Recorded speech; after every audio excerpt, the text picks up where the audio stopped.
Hello, അപ്പൊ എന്തൊക്കെയാണ് വിശേഷസുഖം എല്ലാവർക്കും. അപ്പൊ നമുക്ക് നല്ലൊരു ക്യൂട്ട് ആയിട്ടുള്ള ഡെസ്ക് ഡെക്കോർ ഉണ്ടാക്കാം കേട്ടോ. ഓക്കെ, ആദ്യം അതിന് വേണ്ട സംഭവം എന്താണെന്ന് വെച്ചാൽ ഞാൻ ഇവിടെ ഫെൽറ്റ് ഷീറ്റ് ആണ് എടുത്തിരിക്കുന്നത്.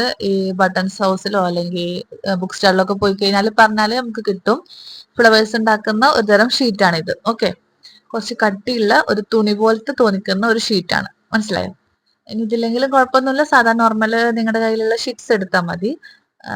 കളർ പേപ്പേഴ്സോ അങ്ങനെ എന്തെങ്കിലും എടുക്കാം. ഓക്കെ, എന്നിട്ട് അതിലിങ്ങനെ ഫ്ലവേഴ്സിന്റെയും ലീഫിന്റെയും ഷേപ്പിൽ കട്ട് ചെയ്ത് കൊടുക്കുക.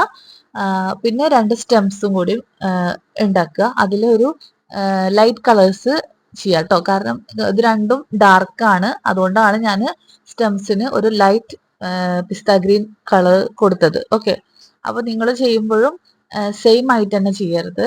നമ്മൾ എന്ത് ചെയ്യാന്നുണ്ടെങ്കിലും ടോപ്പിലും ബോട്ടമിലും ഡിഫറെന്റ് കളേഴ്സ് കൊടുക്കുകയാണെന്നുണ്ടെങ്കിൽ, അല്ലെങ്കിൽ നല്ല ഡാർക്ക് കളേഴ്സ് കൊടുക്കുകയാണെന്നുണ്ടെങ്കിൽ അതിന്റെ സെന്റർ പോർഷനിൽ കുറച്ച് ലൈറ്റ് ആയിട്ട് കൊടുക്കാൻ നോക്കുക. അത് നമ്മുടെ ഡ്രസ്സിങ്സിലാണെങ്കിലും എല്ലാത്തിലും ആണെങ്കിലും അതൊന്ന് ജസ്റ്റ് ഒന്ന് മെയിൻറ്റെയിൻ ചെയ്താൽ നല്ല അടിപൊളിയായിരിക്കും, കാണാനും നല്ല ലുക്ക് ഉണ്ടാവും. ഓക്കെ, അപ്പൊ നമ്മുടെ സ്റ്റെംസ് അവിടെ നിൽക്കണമെന്നുണ്ടെങ്കിൽ നമ്മുടെ ഈ ലീഫും കൂടി അതിന് സപ്പോർട്ടായിട്ട് കൊടുക്കണം കേട്ടോ.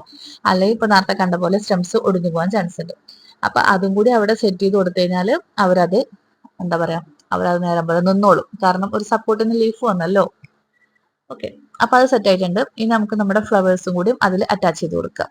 അപ്പോൾ സംഭവം നൈസായി. സിമ്പിൾ പരിപാടിയല്ലേ, ഉണ്ടാക്കി വെക്കാൻ സിമ്പിൾ അല്ലേ, പക്ഷെ കാണാൻ നല്ല ഹമ്പിൾ ആയിട്ട് ഇരിക്കണില്ലേ. അപ്പോൾ അതാണ് ഇതിന്റെ ടെക്നിക്ക്. സംഭവം സെറ്റ് ആയിക്കണമെങ്കിൽ ജസ്റ്റ് ഒന്ന് ലൈക്ക് ചെയ്യുക, അവിടെ ഒന്ന് സബ്സ്ക്രൈബ് ചെയ്യാൻ മറക്കണ്ട കേട്ടോ. അപ്പൊ ടാറ്റാ ബൈ, സീ യു.